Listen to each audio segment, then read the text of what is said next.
వినడానికే వణుకు పుట్టిస్తున్న, గుండెల్ని పిండేస్తున్న అత్యంత దారుణమైన, హృదయ విదారకరమైన ఘటన ఆంధ్రప్రదేశ్లో తాజాగా జరిగింది.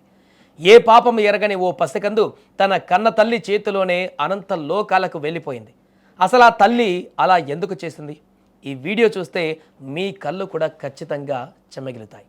తిరుపతి జిల్లా సత్యవేడు మండలం నరసరాజు అగ్రహారం గ్రామంలో తమిళనాడులోని వెంగళచేరికి చెందిన హైమావతి భర్త వెంకటేష్తో కలిసి సత్యవేడు పరిసరాలలో సిమెంట్ రాళ్ల తయారీ పనులు చేస్తూ అక్కడే నివాసం ఉంటున్నారు.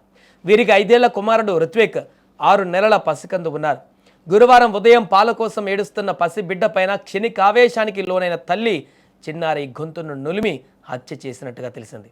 బిడ్డ కదలికలు లేకపోవడంతో కుటుంబ సభ్యులు దిగ్భ్రాంతికి గురై వెంటనే పోలీసులకు సమాచారం అందించగా సిఐ మురళీనాయుడు, ఎస్ఐ సాయినాథ చౌదరి సంఘటనా స్థలానికి చేరుకొని విచారణ చేపట్టారు. విచారణలో భాగంగా పాల కోసం ఏడుస్తుండటంతోనే చంపేశాను అని తల్లి చెప్పినట్లుగా సమాచారం. మాతృత్వానికే మచ్చ తెచ్చేలా కన్న బిడ్డను ఊపిరాడకుండా చేసి చంపిన ఘటన ఇప్పుడు స్థానికంగా కలకలం రేపుతోంది.